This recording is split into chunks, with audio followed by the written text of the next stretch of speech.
আপনি কি এটা গ্যারেন্টি দিতে পারবেন যে বৃদ্ধ বয়সে আপনার ছেলেপুলে আপনাকে একবারে প্রাণ ভরে খাওয়াবে? কোনো মা বাবা এই গ্যারেন্টি দিতে পারে না, সম্ভব নয়। এটা ছিল শত শত বছর আগে ছিল, কিন্তু এই মুহূর্তে বর্তমানে সেটা আর নেই।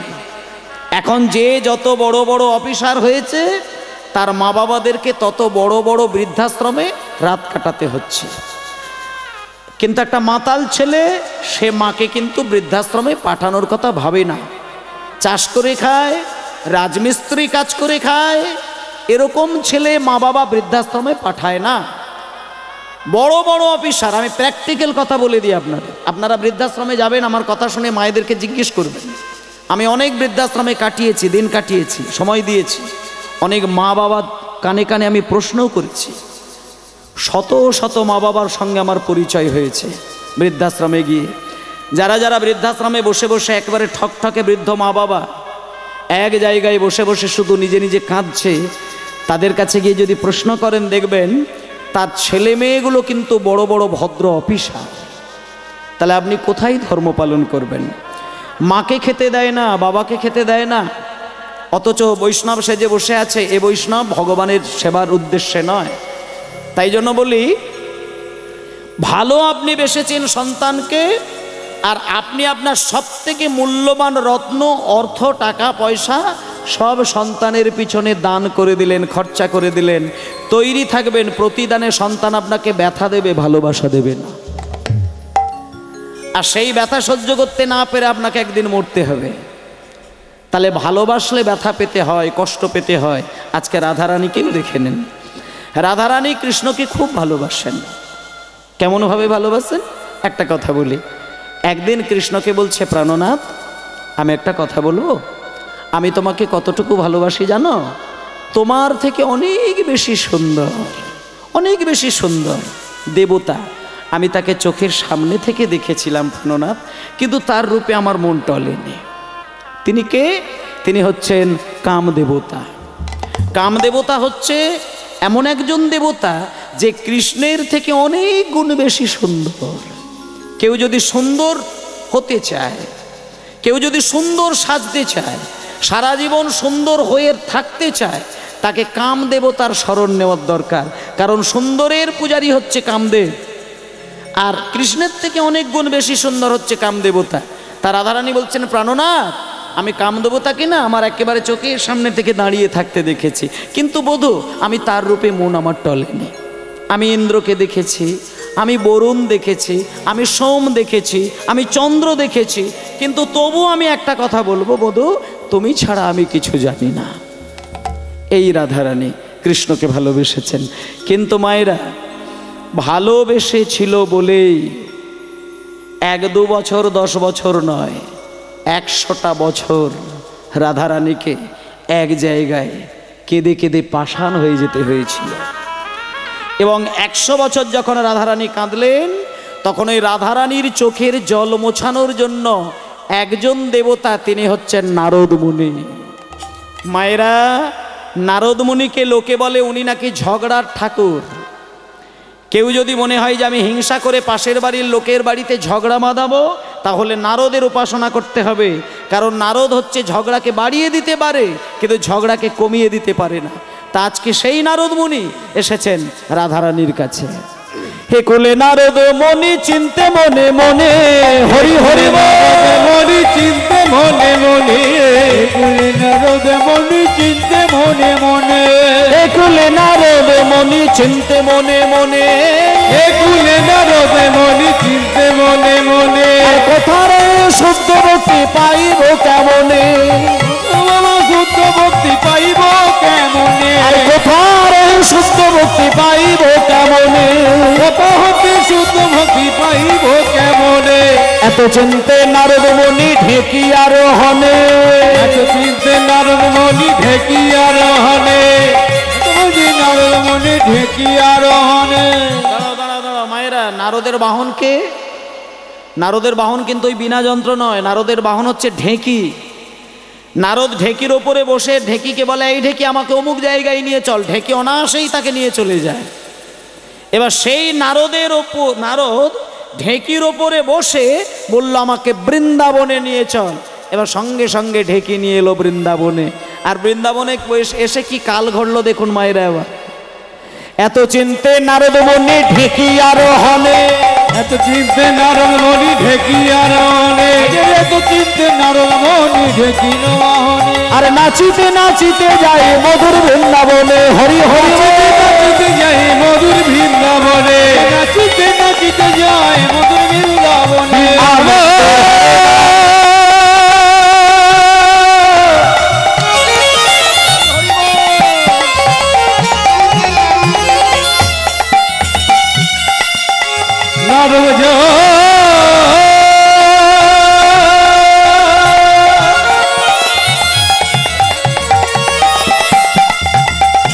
মধুর বৃন্দাবন,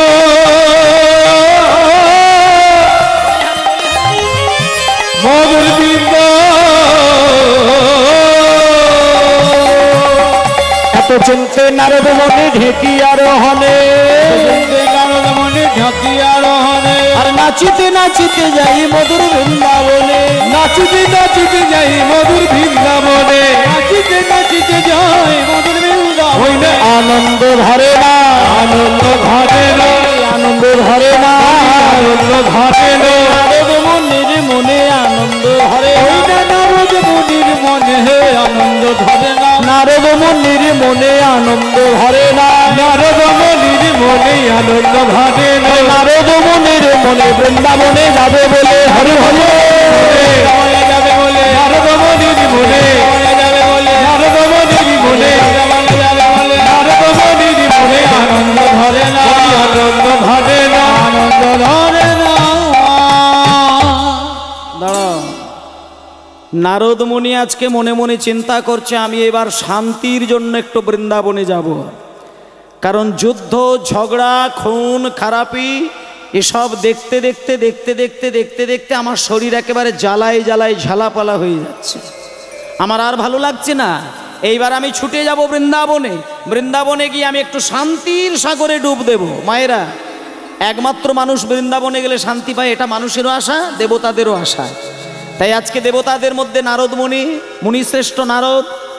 এবার আপনাদের একটা কথা বলি মায়েরা, যদি মনে হয় যে কারোর বাড়িতে একটু স্বামী স্ত্রীর ঝগড়া বেঁধেছে, কি বৌমার সঙ্গে শাশুড়ি মার ঝগড়া বেঁধেছে, কি ভাইয়ে ভাইয়ে দ্বন্দ্ব বেঁধেছে, নারদ মুনির একটা কৌশলে যদি আপনি নাম করতে পারেন, ঝগড়াটা কিন্তু অনায়াসে 100 গুণ বেড়ে যেতে পারে। হরি বল, হরি বল। মানে নারদ মুনিকে কেন আসতে, নারদ মুনিকে কেন ঝগড়া বাঁধানো গোসাই বলল একটুখানি বলি। এবার আপনাদেরকে শিখিয়ে দিচ্ছি, কিন্তু এটা করবেন না, তাতে অপরাধ হবে। বলে দিই, কালো কচুর গাছ যদি কোথাও দেখেন, কালো কচুর মাঝখান থেকে যে শির উঠবে, যে ছোট্ট একটা শির ওঠে, ওই ছোট্ট শিরকে বাটবেন, বেটে নিয়ে দুটো বুড়ো আঙুলের নখে লাগিয়ে দেবে। এবার দুটো বুড়ো আঙুলের নখে লাগিয়ে দিয়ে যাদের বাড়িতে ঝগড়া হচ্ছে, আপনি যদি মনে করেন যে ঝগড়াটা আরও বাড়িয়ে দিলে আমি আনন্দ পাবো, তাহলে আপনি তাদের বাড়ির জানালার বাইরে আপনি দাঁড়াবেন, আর ওই কচু, ওই ডাঁটা যে কচু পেস্ট করা রয়েছে ওটা নখে লাগানো রয়েছে, এবার আপনি ওই ঝগড়াটা শুনবেন আর জানালার ফাঁক দিয়ে তাকাবেন, আর ওই দুটো বুড়ো আঙুলের নখে নখে ঠুকবেন আর 3 বার বলবেন নারদ নারদ। কে করে জানি না, কিন্তু আমি করি। এবার এটা যদি করেন, আপনি নিজে খেয়াল করে দেখবেন, ঝগড়াটা যা থেমে যাচ্ছিল 100 গুণ ঝগড়া বেড়ে গেছে। আর ওইখানে দাঁড়াবেন না, সোজা বাড়ি চলে আসবেন, সোজাই। এটা করবেন না, বলে দিলাম, শবনবাবু এসব করবেন না, যা করেছি আর করবেন না। এখন তাহলে মায়েরা, যার নাম নিলে দাঁড়াও, যার নাম নিলে ঝগড়া বাড়ে, এমনি শাস্ত্রে বলা আছে নারদ হচ্ছে ঝগড়া বাঁধানোর জন্য গুরু ঠাকুর হয়ে বসে আছেন। কিন্তু নারদের কাণ্ডটা আজকে দেখুন, নারদ মুনি নিজে একটা দুঃখে পড়ে আছে, কি এই ত্রিভুবনে সবাই আমাকে বলে আমি ঝগড়া বাঁধানো গোসাই। সেজন্য দেখেন না, বাড়িতে যদি কেউ নারদ হয়ে থাকে বাড়ি আগুন লেগে যায়। রাজা দশরথের ওই সংসারটা ছাই হয়ে গেল কেন? সেখানেও তো একজন ছিল মন্থরা, সে তো কুমন্ত্রণা দিয়ে দিল কৈকেয়ীকে, আর কৈকেয়ী সেটা নিয়ে নিল, ব্যাস ধ্বংস হয়ে গেল। কত বড় বড় একান্নবর্তী পরিবার, সাজানো সংসার, ভাইয়ে ভাইয়ে যায় যায় কত মিল, কিন্তু একটা নারদের মন্ত্র যদি সেখানে পৌঁছায় সব শ্মশান হয়ে যায়। হরি বল, হরি বল। এইবার বলি, নারদ মুনি মনে মনে চিন্তা করছে, লোকে আমাকে বলে ঝগড়া বাঁধানো গুরু ঠাকুর, কিন্তু আজকে থেকে আমি প্রতিজ্ঞা করলাম আমি আর কোনো দিন লোকের মধ্যে ঝগড়া সৃষ্টি করব না। উনি কি করলেন দেখুন, বৃন্দাবনে এসে নারদ যখন পা দিয়েছে, হঠাৎ দেখল আমি শান্তির আশায় বৃন্দাবনে এলাম বটে, কিন্তু আমার পা থেকে মাথা পর্যন্ত জ্বলে যাচ্ছে, আগুনের ঝলক লেগে যাচ্ছে।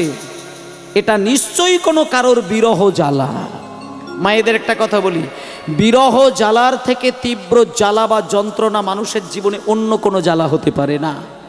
কেউ যদি বিরহ জ্বালায় ভোগেন, স্বামীর বিরহে জ্বালা, পুত্র বিরহে জ্বালা, কোনো বিরহ জ্বালায় যখন মানুষ ভোগে, তাকে বাইরে থেকে কিন্তু আগুন ধরিয়ে জ্বালা দিলে সে জ্বালা সে কোনো টের পায় না। আজকে দেখুন মায়েরা, রাধারানী জ্বলছে কৃষ্ণ প্রেমে। 100 বছর ধরে রাধারানী এক জায়গায় বসে বসে হা কৃষ্ণ বলে বলে কাঁদছে। এবার দেখুন মা, নারদ মুনি বৃন্দাবনে এসে 3 পা এগিয়েছে, হঠাৎ মনে মনে চিন্তা করছে, আমার যে গায়ে জ্বালাটা লাগছে এটা কিসের জ্বালা, কোথাকার জ্বালা? এখানে তো সূর্যও দেখতে পাচ্ছি না, আর দাবানলেরও কোনো আগুন আমার চোখে পড়ে না, তাহলে আমার অঙ্গে যে জ্বালাটা লাগছে এটা কিসের জ্বালা? নারদ মুনি ভালো করে খুঁজে খুঁজে দেখলেন, তত্ত্বদর্শী নারদ ঋষি চারি পানে চায়, হরি হরি বল, চারি প্রাণে চায়। তত্ত্বদর্শী নারদ ঋষি চারি প্রাণে চায়, তত্ত্ব ঋষি নারদ ঋষি চারি প্রাণে চায়। আর কোথা হইতে তাবাসি লাগে মোরে গায়, কোথা হইতে বড়দি লাগে মোরে পায়ে, কোথা হইতে চন্দ্রবাসী লাগে হরি বল, কোথা হইতে তাবাসি লাগে মোর গায়, কোথায় আছি দামে আছি লাগি হলো রে, কোথা হইতে তাবাসি লাগে মোর গায়। কোথা থেকে আগুনের তাপটা আমার গায়ে লাগছে? কোথা হইতে তাবাসি লাগে মোর গায়, কোথা হইতে তাবাসি লাগে মোর গায়ে, লাগি গাই রে।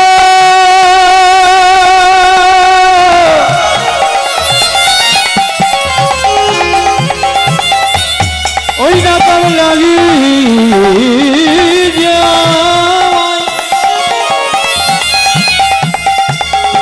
তব লাগি,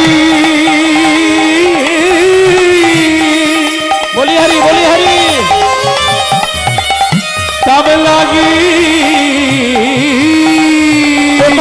তাবাসি লাগে মোরে গায়, হইতে তাবাসি লাগে মোর গায়ে। আমার অঙ্গ কেন জ্বলে যায়, অঙ্গ কেন জ্বলে যায়, অঙ্গ কেন জ্বলে যায়, অঙ্গ কেন জ্বলে যায়, জুড়াইতে ব্রজে এলাম অঙ্গ কেন জ্বলে যায়, উড়াইতে বুঝে এলাম অঙ্গ কেন জ্বলে যায়। আজকে দাঁড়াও, নারদ মুনি বৃন্দাবনে দাঁড়িয়ে কিছুটা ঘুরে ঘুরে দেখলেন, আমার গায়ে যে তীব্র আগুনের ছ্যাঁকা লাগছে, ছ্যাঁকাটা অন্য কিছু নয়। মায়েরা, রাধারানী কুঞ্জবনের ভেতরে এত তীব্র বিরহে হাকৃষ্ণ বলে কাঁদছে, সেই রাধার কৃষ্ণ প্রেমের বিরহের জ্বালাটা নারদের গা পুড়িয়ে দিচ্ছে। এটা মানুষেরও কিন্তু হয়। মানুষ যদি কোনো মানুষের বিরহটা লক্ষ্য করে না, দেখবেন মানুষের স্বভাবটা কেমন বলি, মানুষ আস্তে বাজাও ফলো করে লক্ষ্য করে, মানুষ যদি কারোর দুঃখ দেখে, কান্না দেখে, সঙ্গে সঙ্গে দেখবেন তার চোখে রিটার্ন 2 ফোঁটা জল এসে যায়। এটা ঘটনা জানার প্রয়োজন হয় না, কেন কাঁদছে, কিসের জন্য কাঁদছে এটা জানতে হয় না। মানুষ কারোর চোখে জল দেখলেই নিজের জল ধরে রাখতে পারে না, এটা মানুষের মনুষ্যত্বের মধ্যেই পড়ে। মানুষ মানুষের কান্না দেখলে কান্না পেয়ে যায়। আজকে রাধারানী এত বিরহে কাঁদছে, নারদমুনি দেখে নারদমুনি চোখে জল ধরাতে পারে না। নারদমুনি বলছে, রাধে তুমি কেঁদো না, আমি তোমায় একটা কথা বলি, আমি তো নারদ, লোকে আমাকে সারা জীবন বলে বেড়ায় আমি নাকি শুধু মানুষের মধ্যে আর দেবতাদের মধ্যে ঝগড়া বাঁধিয়ে দিই, কিন্তু রাধে আমি তোমার সামনে দাঁড়িয়ে হাত জোড় করে প্রতিজ্ঞা করলাম, আমি আজকে কিন্তু তোমার সঙ্গে কৃষ্ণের ঝগড়া নয়, আমি নারদ, আমি কথা দিলাম যেন তেন প্রকারে, যেন তেন কৌশলে রাধার সঙ্গে কৃষ্ণের মিলন ঘটাবই। হরি বল, হরি বল। ও মায়েরা, একটা কথা বলি, রাধারানী 100 বছর কেঁদেছিলেন, কিন্তু 100 বছরের পরে কিন্তু কৃষ্ণকে বুকের মাঝখানে পেয়েছিলেন, এবং সেটা কিন্তু কারোর চক্রান্তে হয় না, সেটা কিন্তু নারদমুনির চক্রান্তে হয়েছিল। নারদমুনি যদি এইভাবে তার রাজনৈতিক চালটা না চালতো, তাহলে কিন্তু কৃষ্ণের সঙ্গে রাধারানীর মিলনই হতো না, রাধার সঙ্গে কৃষ্ণের সাক্ষাৎই হতো না। তা আজকে একটা খুব শুভক্ষণ, যেহেতু আজকে ওই আপনার কীর্তনটা হচ্ছে মূলত কিসের জন্য, ওই গয়া মহোৎসব হচ্ছে, যেহেতু গয়া মহোৎসব কারণেই এখানে কীর্তন হচ্ছে, তাই জন্য আজকে সেই উপযুক্ত বিষয়টা আমি এখানে গাইছি। সাধারণতভাবে এই বিষয়টা খুব কঠিন, কিন্তু গয়ার মহোৎসবের বিশেষ এই যজ্ঞটা কিন্তু দরকার অবশ্যই বাড়িতে, তার কারণটা পরে পরে বুঝতে পারবেন। তাহলে আজকে রাধারানী কাঁদছেন, যেমন বাড়ির মা বাবা মরে গেলে সন্তান কাঁদেন, স্বামী মরে গেলে স্ত্রী কাঁদে, তাদের আর বিহিত হয় না, কেঁদে কেঁদে জীবন কাটে। আজকে রাধারানীও রয়ে গেলেন, কৃষ্ণ চলে গেলেন, তা সেখানে আর মিলনের কোনো সম্ভাবনাই ছিল না, কিন্তু মিলন করিয়ে দিয়েছিলেন কে? নারদমুনি। তেমনইভাবে তত্ত্বের দিকে বলছে, তুমিও যখন তোমার গুরুজনদেরকে হারাবে, তুমি যখন তোমার স্বামীকে হারাবে, তাদের সঙ্গে তোমার মিলন হবে, সেটা যদি দেবদেবতা ভগবান তোমার সহায় থাকে, হয়তো সশরীরে মিলন হবে না, কিন্তু তুমি যখন আবার যাবে সেখানে, সেই লীলার মধ্যে গিয়ে, নিত্যলীলায় গিয়ে, সেইখানে গিয়ে তোমার সাক্ষাৎ হবে, এবং কেমন রূপে সাক্ষাৎ হতে পারে সেটা একমাত্র নারদমুনি বলে দিতে পারেন। তাই আজকে নারদমুনি বলছে, দেখো রাধে, তুমি কেঁদো না, আস্তে দাঁড়াও, তুমি কেঁদো না, আমি যেন তেন প্রকারে তোমার সঙ্গে মিলন ঘটিয়ে দেব। এবার নারদমুনি করলেন কি দেখুন মায়েরা, রাধারানীকে একটা প্রতিজ্ঞা করে কথা বললেন, রাধে আমি তোমায় কথা বলবো, তুমি একটা পাও তুমি এই বৃন্দাবন থেকে নাড়াবে না, তুমি যাবার কথা ভাববে না, আমি নারদ, আমি মুখে যেটা বলি কাজে তাই করি। শোনো রাধে, তুমি এই জায়গাতেই থাকবে, আমি তোমার কাছে একবার একটা সংবাদ নিয়ে আসব, কিভাবে তোমার সঙ্গে কৃষ্ণের মিলন হবে সেই দায়িত্বটা সম্পূর্ণ আমার থাকবে, তুমি বসো, আমি বেরিয়ে গেলাম। এবার নারদমুনি কি করলেন দেখুন মা, বীণা যন্ত্রকে হাতে নিয়ে নারদমুনি বলছে, ওরে বীণা, অনেক কৃষ্ণ নাম করলে, সারাটা জীবন আমি তোকে বুকে জড়িয়ে ধরে কৃষ্ণ নাম করেছি, তুই আমাকে প্রাণ ভরে কৃষ্ণ নাম শুনিয়েছিস, কিন্তু ওরে বীণা, কৃষ্ণ নাম তো তুই সারাটা জীবন ধরে করলি, কিন্তু একটা কথা ভেবে দেখেছিস বীণা, কৃষ্ণকে ভালোবেসে রাধারানী কিন্তু বুক ফাটিয়ে কাঁদছে। তাহলে যে নাম করে রাধারানী আজকে পাগলের মতো কেঁদে বেড়াচ্ছে, সেই নাম তো আমি তোর কাছ থেকে শুনতে চাই না বীণা, শুনবি না? আজকে আমি তোর আর না, তোর এই বীণা যন্ত্রের মধ্যে আর কৃষ্ণ নাম শুনবো না, আমাকে তুই একটু প্রাণ ভরে রাধা নাম শোনা, আমি আজ থেকে বীণার মধ্যে রাধা নাম গাইব। এই বলে বীণা, এই বীণা, বলো বলো যন্ত্র, এই রাধা নাম মন্ত্র, করো যাগ যজ্ঞ ব্রত, কিছুই নাহি আর, হরি হরি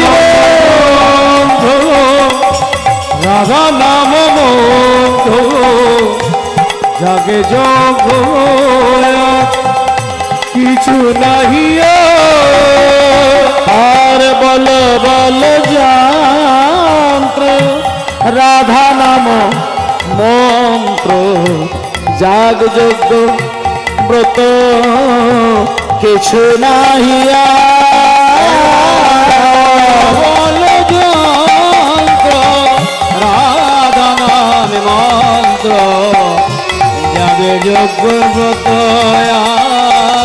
কিছু নাহি রাধে জয় রাধে, রাধে জয় রাধে, রাধে জয় রাধে, বল রাধে রাধে জয় রাধে, রাধে রাধে, বল রাধে জয় রাধে রাধে,